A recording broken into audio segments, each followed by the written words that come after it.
Assalamualaikum warahmatullahi wabarakatuh. Kami dari kelompok 2 akan menjelaskan Apa itu korupsi dalam pengelolaan dana APBD? Kalian tahu nggak sih apa itu korupsi? Korupsi adalah penyalahgunaan kekuasaan untuk keuntungan pribadi, termasuk pengelolaan dana publik. Korupsi dalam pengelolaan dana APBD adalah masalah yang cukup besar karena menghambat pengelolaan dana daerah dan layanan publik. Selanjutnya, kronologi kasus. Di sini ada beberapa kronologi kasus. Tahap pertama, perencanaan. Pemerintah menganggarkan uang sebesar 15 miliar dari APBD untuk pengadaan alat kesehatan. Dana ini rencananya digunakan untuk membeli USG, ventilator, dan laboratorium untuk puskesmas dan rumah sakit daerah. Kedua, proses pengadaan. Dinas Kesehatan kemudian menunjuk seorang pejabat pembuat komitmen atau KPK untuk memimpin proses ini. Tender pun dilaksanakan secara formal. Tapi sayangnya perusahaan mengangkat tender ternyata adalah perusahaan fiktif atau bukan milik atau bahkan milik pejabat sendiri. Jadi dari sini kecurangan sudah mulai terlihat. Ketiga, pelaksanaan. Setelah kontrak ditandatangani, dana yang mulai cair. Tapi kenyataannya hanya sebagian kecil alat yang dikirim. Beberapa alat bahkan tidak sesuai spesifikasi dan sisanya tidak pernah dikirim sama sekali.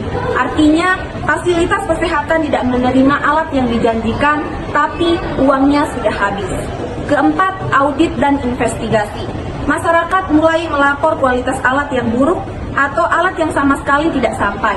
Lalu Badan Pemeriksa Keuangan (BPK) melakukan audit dan menemukan banyak kejanggalan.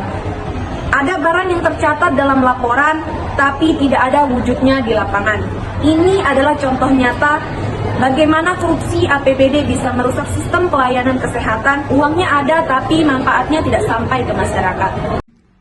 Selanjutnya, contoh kasus korupsi APBD di sektor kesehatan. CT scan di markup, harga dinaikkan hingga 300% proyek tanpa tender. Selanjutnya, proyek klinik desa mangkrak, dana besar diselewengkan, proyek berhenti. Selanjutnya, laporan fiktif alat kesehatan. Barang fiktif dicantumkan di laporan, tidak dikirim atau uang raib.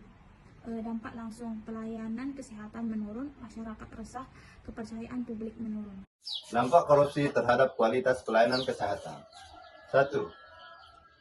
Alat kesehatan rusak atau tidak sesuai dengan standar. 2. Gangguan dalam proses diagnosa dan pengobatan. 3. Kekurangan peralatan vital di puskesmas dan klinik. 4. Tenaga medis merasa tidak dihargai.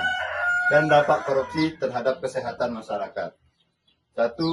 Keterlambatan penanganan penyakit kronis dan darurat. 2. Pasien dirujuk terlalu jauh. 3. Masyarakat miskin paling terdampak. Dan 4. Potensi wabah meledak akibat lemahnya deteksi dini.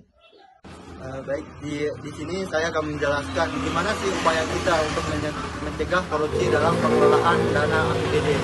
Yang pertama kita perlu lakukan yaitu transparansi mengenai anggaran.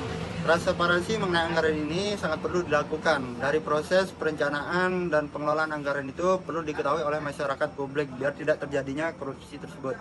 Yang kedua itu digitalisasi proses lelang. Digitalisasi proses lelang ini itu bisa mencegah terjadinya manipulatif data oleh segelintir pihak yang terjadi dalam pengelolaan anggaran. Nah, yang ketiga itu penguatan fungsi audit dan pengawasan. Jadi lembaga-lembaga pengawasan seperti BPN, dan sekolah ini perlu berperan sangat aktif dalam proses perencanaan pengawalan tersebut. Nah, yang terakhir itu penguatan peran pengikutsertaan peran masyarakat. Jadi dalam proses pengawasan pencegahan korupsi dalam pengelolaan APBD, masyarakat itu harus berperan aktif melakukan pengawasan dalam penganggaran dana APBD. Itu bisa mencegah atau mengontrol dana-dana yang keluar masuk dalam anggaran APBD.